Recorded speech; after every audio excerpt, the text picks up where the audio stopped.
Hello students and my dear friends, माफी चाहूंगा एक लेट वीडियो बनाने के लिए। चलिए आज हम बात करते हैं इलेक्ट्रिसिटी के आगे टॉपिक के बारे में। अभी तक हम लोगों ने पढ़ा करंट के बारे में, वोल्टेज के बारे में और रेजिस्टेंस के बारे में, जिसके मैंने आपको सिंबल्स भी दिखाए थे। इसके अंदर हमारा जो ये ब्लैक कलर का मार्कर है ये था हमारा करंट, और ये जो ब्लू कलर का मार्कर था ये था वोल्टेज, और ये जो रेड कलर का मार्कर था ये था रेजिस्टेंस। और हम लोग ओम्स लॉ के अंदर हम लोग इनके कॉम्बिनेशन के बारे में पढ़ चुके हैं। तो आज हम लोग रेजिस्टेंस के बारे में बात करें कि रेजिस्टेंसेस हम लोग अलग अलग तरीके से जोड़ सकते हैं, तो उसे बोलते हैं हम लोग कॉम्बिनेशन ऑफ रेजिस्टेंसेस। और हमारे को पता है कि रेजिस्टेंस क्या चीज है, एक ऐसी एबिलिटी किसी भी कंडक्टर की जिसकी वजह से करंट को फ्लो करने से रोकती है, राइट। तो अब हम बात करेंगे अगर दो या दो से ज्यादा रेजिस्टेंसेस को जोड़ दिया जाए अलग अलग कॉम्बिनेशन के अकॉर्डिंगली, तो जो टोटल रेजिस्टेंस होगा पूरे सिस्टम का, पूरे सर्किट का, वो किस तरह से होगा। तो आज हम लोग बात करने वाले हैं दो टॉपिक के बारे में, जिसका पहला नाम है कॉम्बिनेशन ऑफ रेजिस्टर्स। इसमें हम लोग रेजिस्टेंसेस किस तरह से अपने आप को ज्वाइन करते हैं और टोटल सिस्टम का रेजिस्टेंस किस तरह से चेंज होता है उसके बारे में हम लोग पढ़ेंगे। तो सबसे पहली जो चीज है इसके अंदर वो है सीरीज कॉम्बिनेशन, यानी कि ये लगा लीजिए जब हमारे रेजिस्टेंस एक के साथ एक लगातार जोड़ दिया, मतलब सपोज करिए अगर ये रेजिस्टर है तो इसके साथ हमने एक और जोड़ दिया, और इसके साथ हमने ये लीजिए एक और जोड़ दिया। जिस तरह से हम लोग ट्रेन के डिब्बे जुड़े होते हैं, बिल्कुल उसी तरह से हम लोगों ने रेजिस्टेंस को एक के साथ एक लगातार जोड़ देना है। तो जब रेजिस्टेंसेस इस तरह से लगातार जुड़े हुए हैं, आप डायग्राम देख सकते हैं R1 R2 R3। तो ये R1 R2 R3 क्या है, ये रेजिस्टेंसेस है। तो जब रेजिस्टेंसेस इस तरह से एक लगातार पैटर्न के अंदर जुड़े हो तो उसे हम बोलते हैं सीरीज कॉम्बिनेशन। अब हम बात करते हैं कि सीरीज कॉम्बिनेशन में होता क्या क्या है, वोल्टेज और करंट का, यानी कि इन दोनों कंपोनेंट्स का क्या रोल है। अब मैं बता दूं सीरीज कॉम्बिनेशन के अंदर इसकी एक खास बात यह है कि इसके अंदर जो वोल्टेज है वो क्या हो जाती है, डिवाइड हो जाती है। यानी कि आपके जितने रेजिस्टर्स होंगे उतनी बार आपकी जो वोल्टेज है वो डिवाइड होगी। लेकिन जो करंट है, करंट इस सीरीज कॉम्बिनेशन के अंदर सेम रहता है हर जगह। तो ध्यान रखिएगा, in series combination voltage gets divided but the current remains same. चलिए हम लोग पहले, जब भी आप लोगों ने डायग्राम ड्रॉ करना है, जब भी आप लोगों ने सीरीज कॉम्बिनेशन तैयार करना है, तो पहले हमें इन दो पॉइंट्स का खास ध्यान रखना है कि इसमें क्या क्या चीज सेम रहती है और क्या चीज डिवाइड होती है। तो करंट सेम रहता है लेकिन वोल्टेज डिवाइड हो जाती है। इसीलिए आपने देखो डायग्राम के अंदर देखिए V1, V2 और V3, ये मैंने तीन अलग अलग वोल्ट मीटर लगाया क्योंकि सीरीज कॉम्बिनेशन ये है और इसके अंदर वोल्टेज डिवाइड होती है। लेकिन करंट यहां से जा रहा है और डायरेक्टली यहां से निकल रहा है, I और I, और यहां पे मैंने सिर्फ एक एमीटर लगाया। क्यों? क्योंकि इस सीरीज कॉम्बिनेशन के अंदर मैं बता चुका हूं करंट सेम रहता है। तो चलिए टोटल इस पूरे के पूरे सर्किट का रेजिस्टेंस निकालने के लिए हमारे पास क्या तरीका है, हम लोग उसके बारे में डिस्कस करते हैं। अब देखिए सबसे पहली चीज सीरीज कॉम्बिनेशन के अंदर देखिए, in series combination voltage gets divided. इसका मतलब ये लगा लीजिए, इसके अंदर मैंने भी बताया वोल्टेज डिवाइड हो जाती है, इसलिए 3 वोल्ट मीटर लगाए गए हैं अलग अलग। दूसरी चीज, इन series combination current remain same, current same रहता है, करंट चेंज नहीं होता। जितने भी एम्पीयर का आपका करंट मूव कर रहा है सर्किट से, वो करंट सेम रहेगा, चेंज नहीं होगा। अब देखते हैं इसकी डेरिवेशन किस तरह से की जाती है। टोटल पोटेंशियल, यानी कि जो टोटल वोल्टेज होगी इस पूरे सर्किट की, वो किसके बराबर होगी, इन तीनों वोल्ट मीटर्स की रीडिंग के बराबर, यानी कि V1 plus V2 plus V3। अगर हम लोग इन तीनों वोल्ट मीटर्स की वैल्यू को ऐड कर दे तो हमारे पास टोटल पोटेंशियल आ जाएगा, यानी कि total potential V is equal to V1 plus V2 plus V3।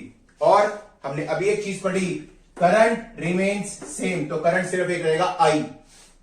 Ohms law के अकॉर्डिंगली ओम्स लॉ पढ़ चुके हैं, फॉर्मूला क्या कहता है, V is equal to IR कहता है। तो यहां पे देखिए हमने V1 की बात करें तो वो होगा IR1, V2 क्या होगा IR2, और V3 क्या होगा IR3। अब इसमें आपने एक चीज देखिएगा, चीज कॉमन, I और ये I, इन तीनों के अंदर I सेम है, सिर्फ फर्क किस चीज का है, इसका R1 R2 R3 और V1 V2 V3। तो इसका मतलब ये लगा लीजिए, जब आप लोग 3 वोल्ट मीटर की अगर वैल्यू निकालते हैं तो ओम्स लॉ के अकॉर्डिंगली क्या होता है, V is equal to IR। तो अगर हम लोग R1 की बात करें तो V1 की बात करें तो V1 क्या होगा, I इंटू R1, V2 क्या होगा, I इंटू R2, और V3 क्या होगा, I इंटू R3, क्योंकि I सेम है। तो फॉर्मूला बनेगा total potential V is equal to V1 plus V2 plus V3। लेकिन अभी हमें पहले क्या करना है, V1 V2 V3 की वैल्यूज निकालनी है। तो V1 की वैल्यू IR1, V2 की वैल्यू IR2 और V3 की वैल्यू IR3। अब इसके अंदर एक चीज कॉमन है जिसे हम बोलते हैं I। तो अब देखिए V is equal to V1 plus V2 plus V3, ये हो गया। अब आती बात नेक्स्ट चीज की, V is equal to V1 क्या लिखा हमने अभी, IR1 ये वैल्यू, V2 वैल्यू क्या लिखी IR2 और ये V3 क्या वैल्यू थी IR3। अब इन तीनों को अगर हम लोग ध्यान से देखें तो इसके अंदर I कॉमन निकल आएगा। तो V is equal to I और ब्रैकेट में अगर हम लोग करें तो R1 plus R2 plus R3 आ जाए, क्योंकि I तीनों में सेम है तो इसे हमने I को हमने कॉमन निकाल लिया, R1 plus R2 plus R3। अब दोबारा ओम्स लॉ लगाएं तो V is equal to IR। तो हम लोग यहां पे V की जगह क्या लिख सकते हैं, IR लिख सकते हैं। V IR के बराबर होते हैं तो हम लोग यहां पे V की जगह IR लिख लिया। तो IR is equal to I R1 plus R2 plus R3, तीनों ऐड हो गए।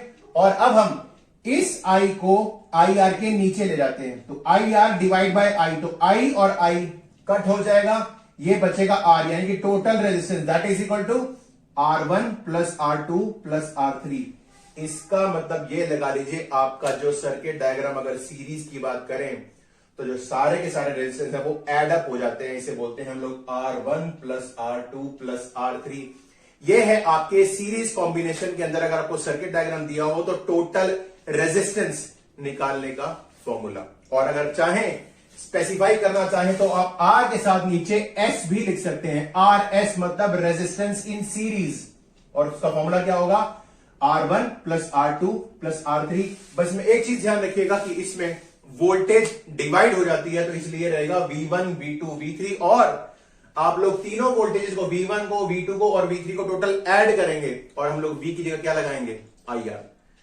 V1 होगा तो IR1, V2 होगा तो IR2 और V3 होगा तो IR3। अब इन तीनों को हम लोग ऐड कर देंगे, I कॉमन निकाल लेंगे, R1 R2 R3 simple add हो जाएंगे और IR बाय I सिर्फ R रह जाएगा total, that is equal to R1 plus R2 plus R3। इसका मतलब ये लगा लीजिए अगर आपके रेजिस्टेंसेस सीरीज में लगे हुए हैं एक के बाद एक लगातार, तो जो टोटल रेजिस्टेंस होगा वो उन सभी रेजिस्टेंस का जोड़ के बराबर होगा, राइट।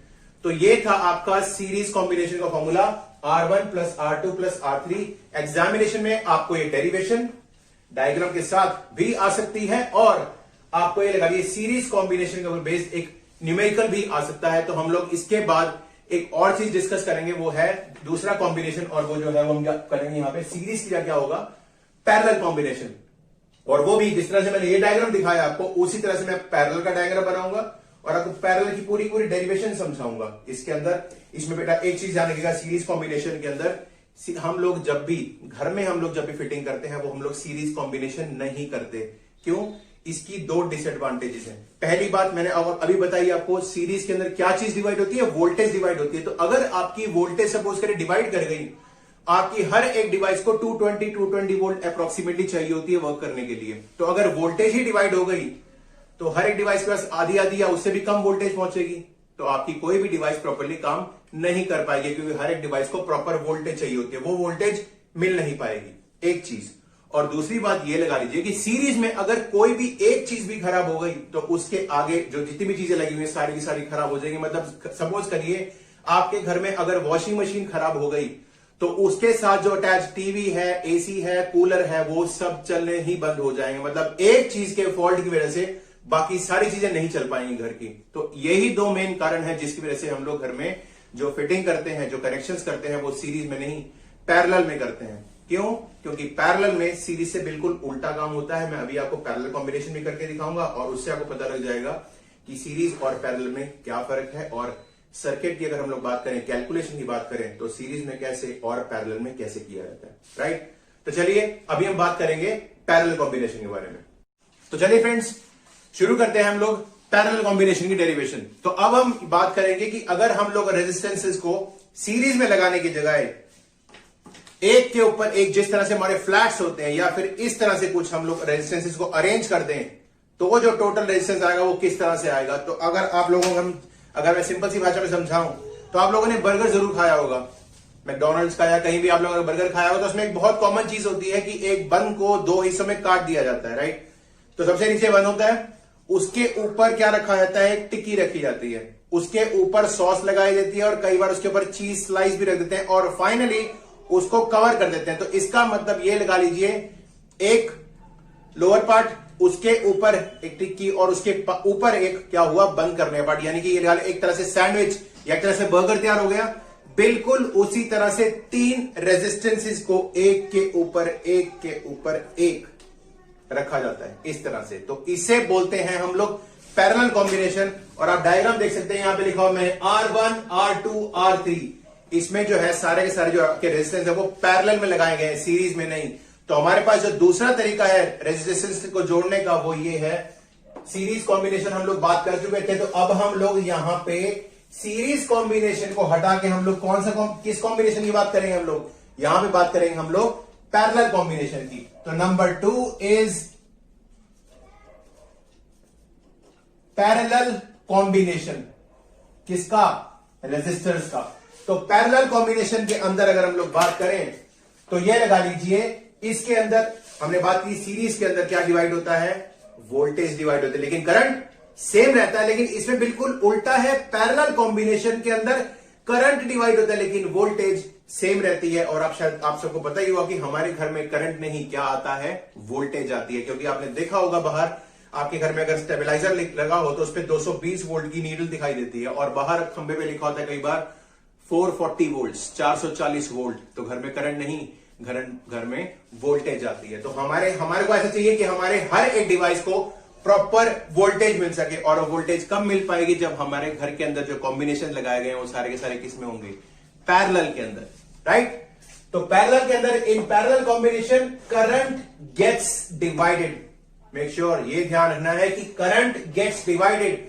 जिस तरह से हमारा सीरीज के अंदर वोल्टेज डिवाइड हुई थी और बना था V1 plus V2 plus V3, उसी तरह से इसके अंदर करंट डिवाइड होगा और बनेगा I1 plus I2 plus I3। ठीक। दूसरा पॉइंट क्या है, इन parallel combination voltage remains same. तो ये 2 पॉइंट ध्यान में रखने के हैं। पैरेलल में करंट डिवाइड होगा लेकिन वोल्टेज सेम रहेगी, इसीलिए वोल्टेज सेम रहेगी, यानी कि इसका मतलब आपके हर एक डिवाइस को प्रॉपर वोल्टेज मिल पाएगी और प्रॉपरली काम कर पाएगा। इसीलिए हम लोग जो घर में कॉम्बिनेशंस करते हैं वो सारे के सारे किसमें करते हैं, पैरेलल में। अब देखिए यहां पे हम आपको पहले डायग्राम के बारे में बात करते हैं। तो ये आपका वोल्ट मीटर, ये आपका एमीटर, करंट मेजर करने के लिए। अब देखिए करंट यहां बैटरी से होकर यहां पहुंचा, लेकिन यहां पहुंचते ही क्या हुआ, करंट 3 अलग अलग हिस्सों में डिवाइड हो गया और ये बना I1 R1 के लिए, I2 R2 के लिए और I3 R3 के लिए। तो आपका जो करंट है वो 3 हिस्सों में बढ़ गया, I1, I2 और I3। तो देखिए अभी हमने बात की टोटल पोटेंशियल की, V1 plus V2 plus V3 series के अंदर, लेकिन यहां पे हम लोग बात कर रहे हैं करंट के बारे में। Total current I1 plus I2 plus I3, current divided. तो I is equal to I1 plus I2 plus I3। अब ओम्स लॉ क्या कहता है, V is equal to I R. तो अगर ohm's law V is equal to I R कहता है तो I का I क्या होगा, I is equal to V upon R होगा। ये तो आपको मेरे ख्याल से कंफर्म होगा। चलिए ठीक है, तो अब देखिए I1 plus I2 plus I3 हमने कर दिया, तो I is equal to V by R होता है। तो अभी मैंने बताया वोल्टेज क्या रहेगी, सेम रहेगी। तो हम लोग तीनों के अंदर V कॉमन रखेंगे। तो I1 बनेगा V बाई R1, I2 बनेगा V बाई R2 और I3 बनेगा V बाय R3। ये 3 चीज समझ में आ गई आपको कि I1 V by R1, I2 V by R2 और I3 V बाय R3। अब हम लोग क्या करेंगे, इन तीनों करंट को जोड़ देंगे। जैसे हमने पहले वोल्टेज को जोड़ा था वैसे हम लोग करंट को जोड़ेंगे। टोटल करंट कितना है, तो I is equal to I1 plus I2 plus I3, तीनों करंट हमने जोड़ दिए, राइट। अब इसके बाद हमने अभी वैल्यू निकाली, I1 की वैल्यू क्या निकाली, V by R1, V by R1 plus V by R2 plus V by R3, इन तीनों को ऐड कर दिया। अब इसके अंदर ये मुझे बताइए कि कॉमन क्या चीज है, V V V। तो हम लोग क्या करेंगे, इस V को कॉमन निकालेंगे, बाहर निकाल देंगे। तो I is equal to V, bracket में भी V अपर वाट, न्यूमरेटर उड़ गया तो क्या यहां पे क्या आएगा 1। तो 1 by R1 plus 1 by R2 plus 1 by R3, क्योंकि हमने V जो है कॉमन बाहर निकाल लिया।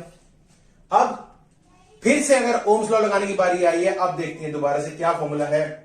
ये हमारा पता है V is equal to I R होता है, तो V बाय आई क्या होगा, R होगा, ये हम मानते हैं। लेकिन अगर ये V बाय आई उल्टा हो जाए, यानी कि ये देखो ये I था और ये V, अब ये V I के नीचे आ जाएगा, तो अगर V बाय आई अगर R है तो I बाय V क्या होगा, 1 बाय R होगा।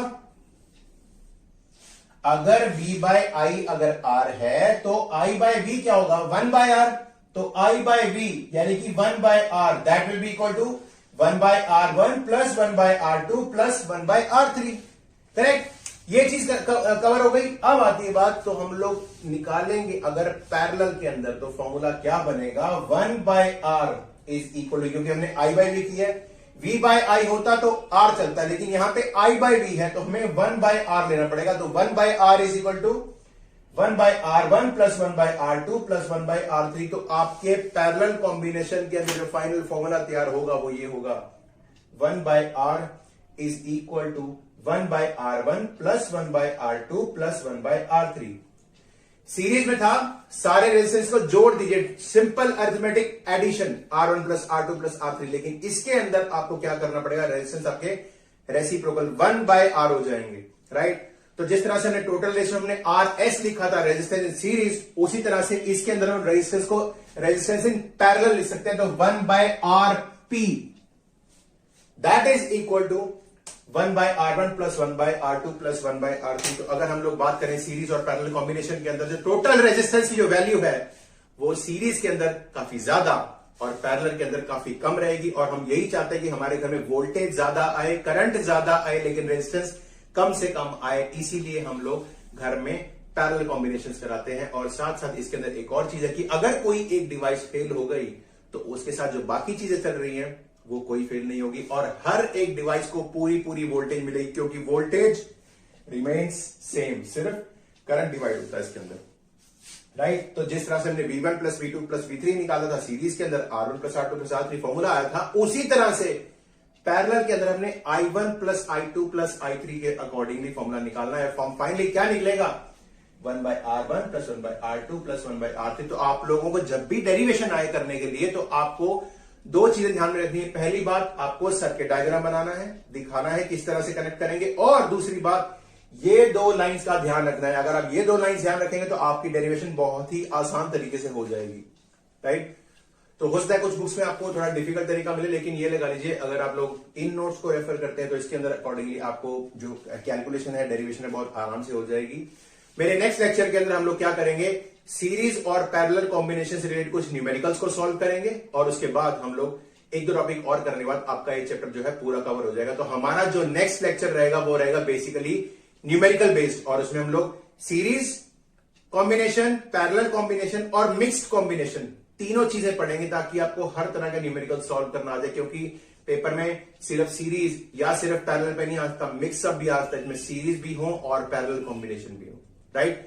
तो अभी के लेक्चर के लिए इतना ध्यान रखिएगा, ये जो डेरिवेशंस हैं और दोनों फॉर्मूलाज हैं, इन फॉर्मूलाज को याद रखिएगा, और हम लोग जो अगले न्यूमेरिकल्स करेंगे उसके अंदर इन्हीं फॉर्मूलाज को यूज करके न्यूमेरिकल्स को सॉल्व करने की कोशिश की जाएगी, along with circuit diagram, right.